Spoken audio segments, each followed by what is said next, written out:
Се собравме за да ја пренесеме реакцијата по повод лагите и клеветите кои што беа изнесени во јавноста, а со цел да се наруши угледот и наруши работата на 21 граѓанска организација која што беше именувана како во дел од тие клеветнички настапи, но и да искажеме нашата загриженост, бидејќи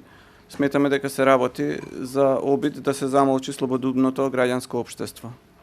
Јас сум Филип Стојановски од Фондацијата Метаморфозис. Денеска покрај мене тука се и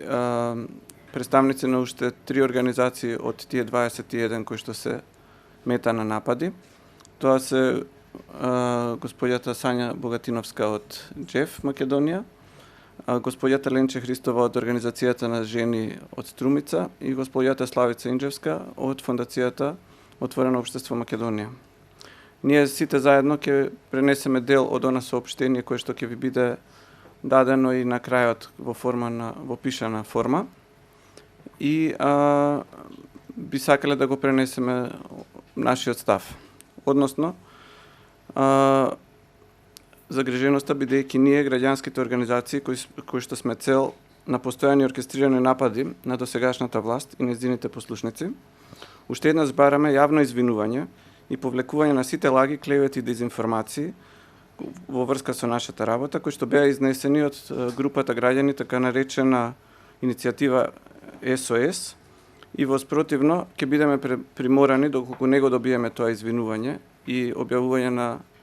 кој што треба да биде пренесено од медиумите,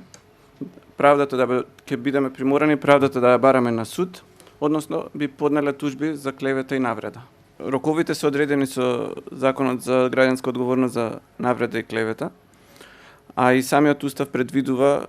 обврска на медиумите да ги објават демантите, кои што се однесуваат во вакви ситуации. Ние се надеваме дека нема да има потреба од други мерки, бидејќи сметаме дека јавноста ја заслужува вистината и дека доколку сите лаги и клевети бидат исправени и добиеме извинување како дел од една нормална постапка за да се заштити угледот на сите овие 21 организации, стотиците граѓански активисти и граѓани кои што се вклучени во нивните активности, би се држале до она што го пропишува законот во рок од 7 дена.